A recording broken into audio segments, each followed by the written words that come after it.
कि हमने जिसके साथ भी वफादारी की है, हमें हमारी वफादारी का सिला बेरोजगारी, बदहाली और जो है पिछड़ेपन के रूप में मिला है। हमारे यहाँ पर आज बिजली का बुरा हाल है। किसी एक गांव में पीने के पानी की जो है कोई प्रबंध नहीं है, सड़कें पूरी तरह से टूटी हुई हैं, स्कूलों में अध्यापक नहीं हैं, अस्पतालों में डॉक्टर्स नहीं हैं और दूसरा आधारभूत ढांचा जो है चरमराया हुआ है। तो मैं आपको इसीलिए यहाँ आने की तकलीफ दी थी कि आप हमारे इलाके की जो समस्याएं हैं इनको सुन सकें। वैसे मैंने आपको लिखित रूप में, जब मैं आपको निमंत्रण देने गया था, आपको लिखित रूप में विज्ञापन दिया था और शायद उन मांगों को मैं दोहराऊंगा तो बहुत समय लग जाएगा। मेरा तो केवल कुछ ऐसी मांगे हैं मेवात की जिनके बारे में मैं बताना चाहूंगा कि ये हमारी बहुत ही बड़ी मांगे हैं।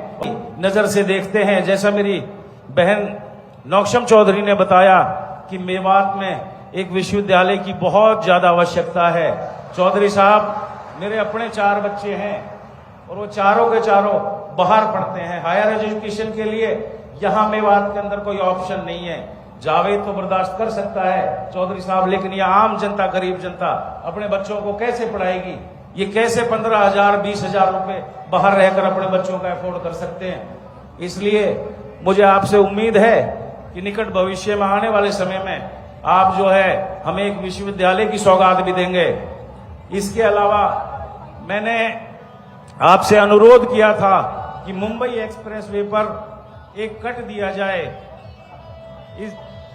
ताकि मेवात के जो लोग हैं, दरअसल ये जो मरोड़ा है गांव है, ये बिल्कुल मेवात के केंद्र में पड़ता है और हमें यहां से आने के लिए, जाने के लिए 20 किलोमीटर दूर जाकर फिरोजपुर या 20 किलोमीटर दूर जाकर उजीना से इस रोड को लेना पड़ता है।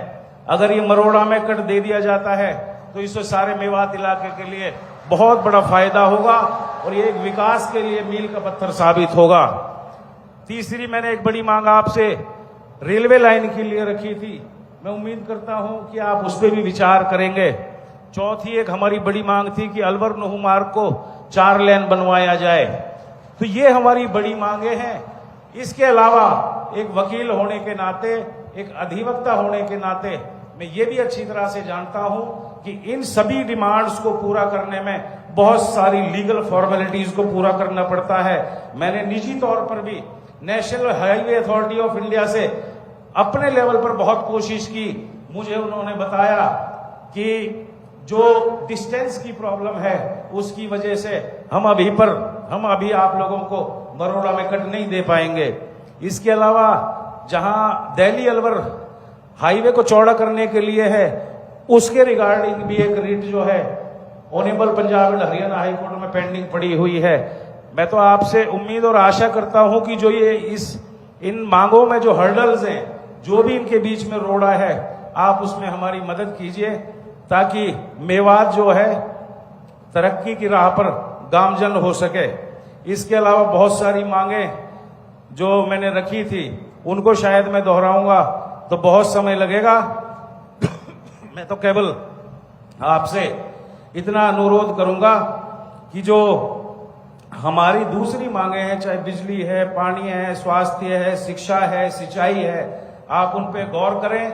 हमारा इलाका, हम और हमारे कार्यकर्ता आज हम आपकी तरफ आशा और उम्मीद की नजर से देख रहे हैं। आपने हमें समय दिया, प्यार दिया, इसके लिए फिर से एक बार आपका बहुत बहुत धन्यवाद। बहुत